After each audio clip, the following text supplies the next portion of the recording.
Have you ever wondered why it is so hard for you to get in shape and why you keep drifting? There is a part of you that no one will tell you, and it's that 98% of people are controlled without even realizing it. And here's a crazy thing, it has nothing to do with your motivation, your discipline, your career, your business, or your lack of time. It's in your mind, and it's been running the show since you were a kid. But if you sit through this video, you will get the main principles and actually understand how you can finally become the man that you keep imagining inside of your head. Now, who am I even to talk about this? I've served in the military and I've learned a lot about discipline, structure. I've been in shape for 9 years, and it is not because I'm special, not at all. Simply because I learned how I was able to control my mind before I was controlling my body. And from today, I'm actually helping ambitious men to regain their shape, their presence, and their focus, so they can show up as a role model for their team, their family, or the man that the business actually needs. Not about a perfect version, but the grounded one, the disciplined one. You know the difference. So I actually read the book Outwitting the Devil, and this is where we will go really deep. I've taken some notes and also have my computer right in front of me here. I've digitalized all of my notes so that the video is not a lot of waste of time. I've basically compressed the book into the main principles that you need, so you don't have to read the book. The central idea of this book, this one right here, is that the devil is not a physical entity. It's not a person or anything. It doesn't have a gender. The devil just simply represents a negative energy. It's not a physical being. It lives inside of the minds of people that fear him or it. You could see this as the negative part of the atom. So you have yin and yang, right? The black fish and the white fish. So it represents the black fish. It has to be there. Otherwise, there is no opposite. There's no black if there's no white. So the opposite is the positive force, and that's what they call God. And you have both consistently battling inside of your mind. So just know that without any negative energy, there would be no consciousness. There would be no growth. There literally would be no stars, no world. But if you do not master the opposite, as in the negative and also the positive, it will start to master you. Now, the devil's main tool to start taking control of you is through drifting. And drifting is usually seen in people that have no direction. They don't have really any purpose. Their vision is not clear. They have no structure. They just wake up, they grab their coffee and they say, it's just another day, let's see what it brings. When they go about their day, they don't have any control over their thoughts. Every single thought that comes, they react and they think it's theirs. So they're consistently in a reaction mode, and they're very emotionally impulsive. And that doesn't mean that you see people shouting or anything. That's their ego trying to protect themselves. And yes, you could see that that guy is drifting, but you also have people that don't talk a lot. They are very, not insecure, for instance, but they are inside of their head too, and they might be reacting to their thoughts as well. So everyone drifts in their own way. Something you could see is also they consistently seek comfort instead of purpose, and they're consistently hoping instead of actually acting. So throughout making this video, the mic just started to completely destroy almost 30 seconds or more of the actual video, and I wanted to hop in quick with this one to continue, and then we'll go back to the original format. There are like major stuff that just continues to go wrong. Maybe the devil doesn't want you to see this video, but so the people that don't drift are people that have purpose. It's simple. So they have a routine, they have discipline and self-control because they exactly know where they want to go. And then they have certain habits on a day-to-day basis that fits that exact idea, that vision that they have for them. So They have a clear identity, they're rooted in identity, and they have clear goals. So the devil controls 98% of men because 98% of men drift. And a lot of people, they drift in fitness. They drift within their focus and in their routines. And this will affect your energy and your self-respect. And this only opens up more gates for more negative thoughts and more negativity to enter your mind. There are major fears that the devil controls you through. And I've written down 6 fears right here on my notes. First one is fear of poverty, the fear of criticism, the fear of ill health, loss of love, old age, and death. So they take up space in the mind and it fills up more, and then it repels all of the positivity. So these are the biggest fears that are out there, but you also have vanity, greed, and lust. Lust, it will keep men weak, it'll keep men distracted and unfocused. I think right now we can go back to the original format. When I work with clients, they sometimes say like, I don't want to go to the gym because people will judge me. And this is limiting you from being able to control your body, from being able to get in shape. So fear takes up your mind and it pushes away the positivity. And here's the thing, anyone who projects fear into your mind is a servant of the devil. There are 3 ways where the devil is able to enter your mind. And first one is through a weakened physical state. If you're physically weak, then the devil doesn't even have to do any effort. And there are 2 things that weaken someone's physical state. And it's been advertised a lot in the past as being good. And some of it is still being advertised till this day. And it's crazy to me. First thing is like cigarettes. It destroys your persistence. You want to avoid resistance. It gives you dopamine. It gives you that hit and you're like, oh, I'm good. This will damage your endurance, your concentration, and also your imagination. When you can't imagine, you can't visualize, you lose the vision, you lose its purpose. And again, the second thing is liquor. It destroys independent thought. You simply can't think for yourself anymore.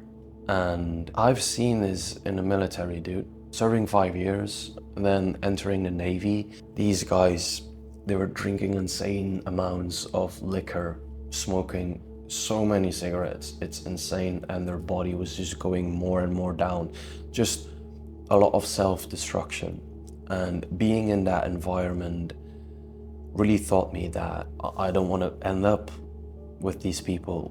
I was cleaning up myself. I was doing workouts. So every time that we went to the harbor, all of these guys, they had the go to drink themselves almost into a coma. I seen guys that drank 2 to 3 days and just in one go without sleeping. But then me, on the other hand, not because I'm special, not because I have an ego, I looked up the best gym, the fanciest gym, to treat my body right and to get some proper nutrition in. I also did fasting almost every single day. So if you weaken your body, you will weaken your mind, and then you become a controlled man. The second thing is habits of self-destruction. There's going to be habits in there that you consistently do where the devil can just slip through. First one is smoking, either tobacco or then even worse, weed. Then you got alcohol, porn, random dopamine, chaotic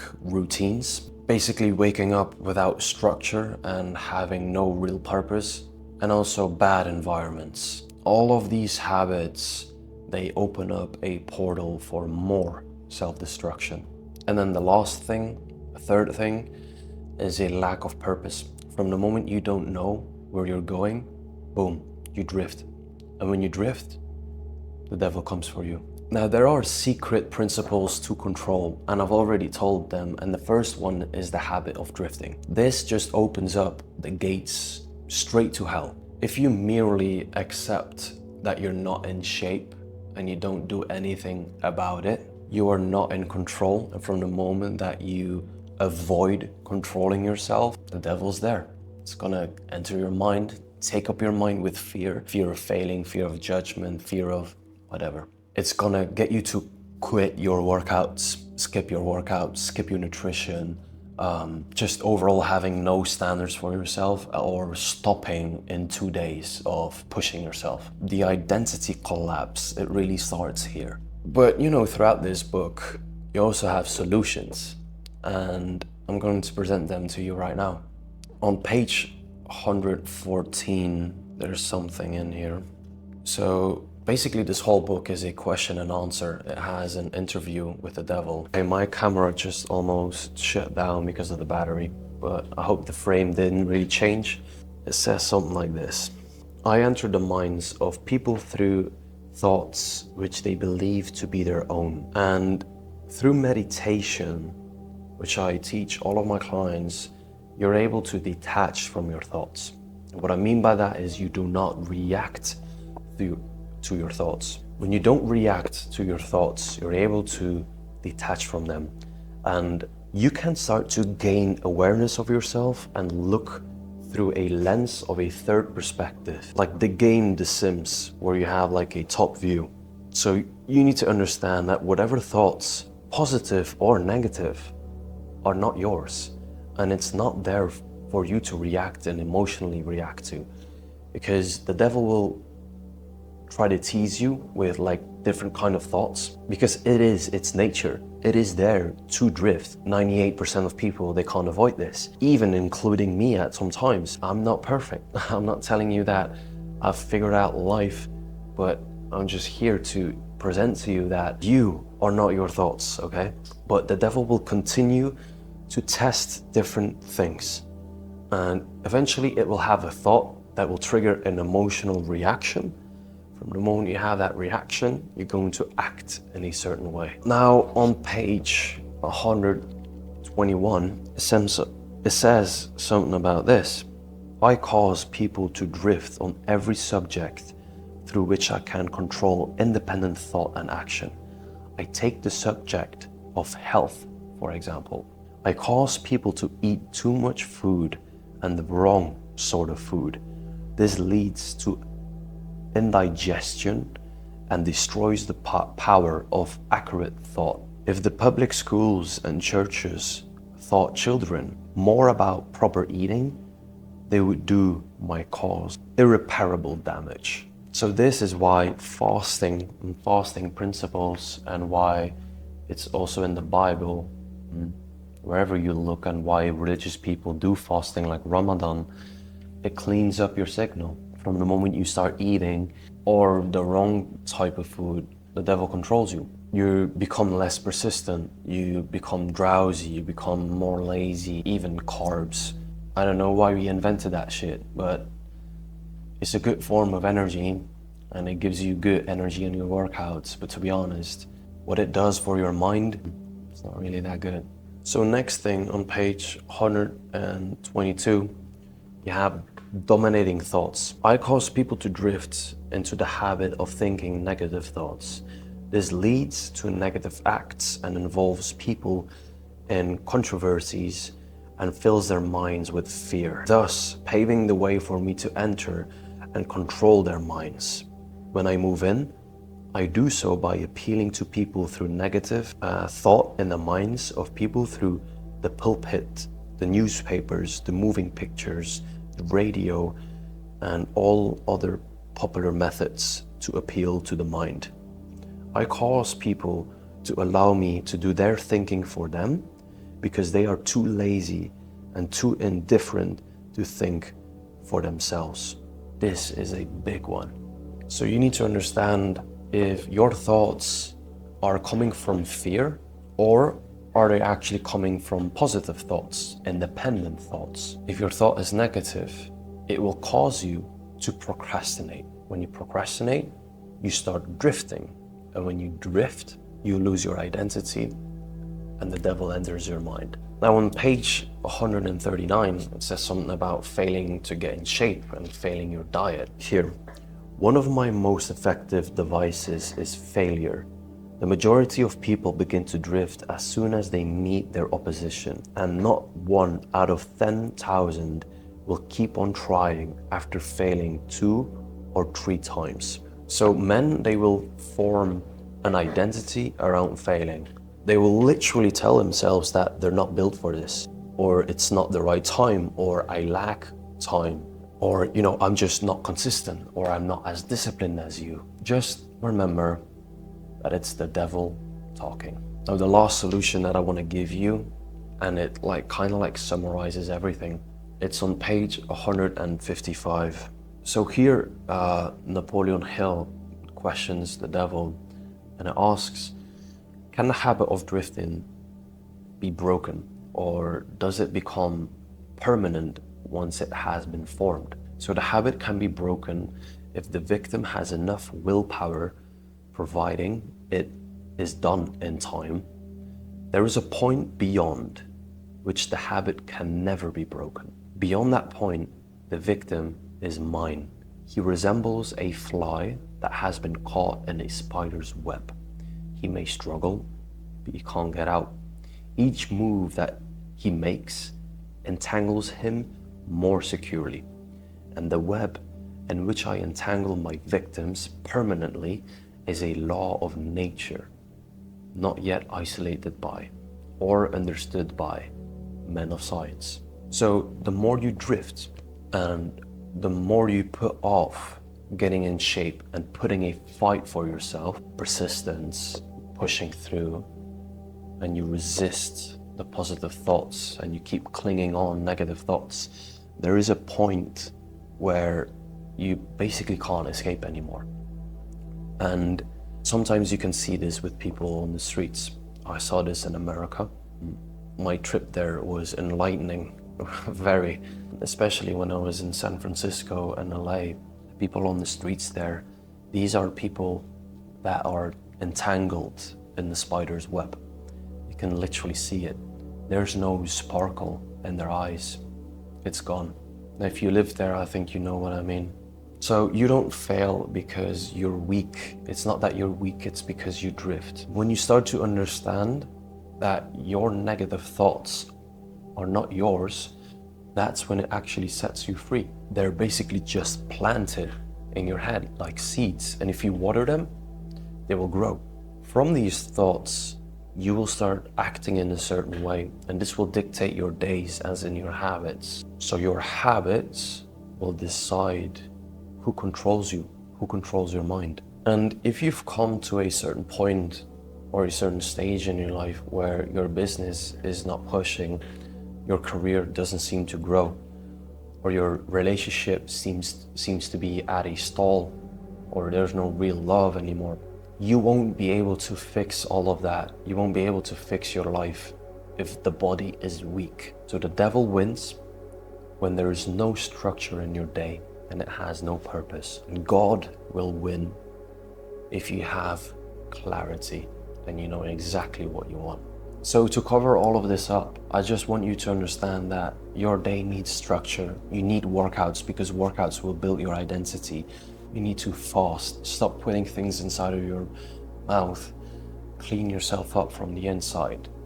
Meditate, do daily meditation so that you clear up your mind and be able to zoom out, go out of that third perspective, or no, basically enter that third perspective and stop reacting emotionally towards the thoughts because it's being implanted. They're not yours. When you fast, when you meditate, when you read the right shit, and you have like morning momentum too. Morning momentum is like you wake up, you move your body, you hydrate yourself, and you just start executing on the day, on its purpose. The devil has no control over you. Really, all of this will build your identity and it will redesign your environment. So if you're able to control your habits, your thoughts, and your environment, you stop drifting. And the moment that you stop drifting, you start entering the top 2% of men that actually change. And no, it's not because they're special, just because they took control over their mind again. So this book is not really about the devil, it's about you. And it's the fight that you've been avoiding this whole time. So if you're ready to stop drifting and step into your 2.0 version, your identity, and this is where it starts, really. So guys, I hope that you've enjoyed this video. It's just another raw talk. I'll be occasionally doing like these kind of book reviews. I have a whole book list, and if you want, you can message me on Instagram. Just DM me book and I'll send it. There are books about Alan Watts, Outwitting the Devil, Napoleon Hill, and many other books that I recommend my clients to read. They have to read every single night before they go to sleep. This is golden. That's how you don't drift. That's how you implant better thoughts instead of negative ones. But I hope you enjoyed this video, and yeah, if you're interested in coaching because you feel like you can't do this right now by yourself, but you actually want that change and you want the quickest way to getting back in shape, regaining your focus, your presence, you can always schedule a call with me. It's no high pressure sales call. It's just to see if we're both a fit and if I want to work with you. So the link is in the description. And otherwise, yeah, I hope you enjoyed this video again. Hope there was some value in there for you. All right, see you in the next one.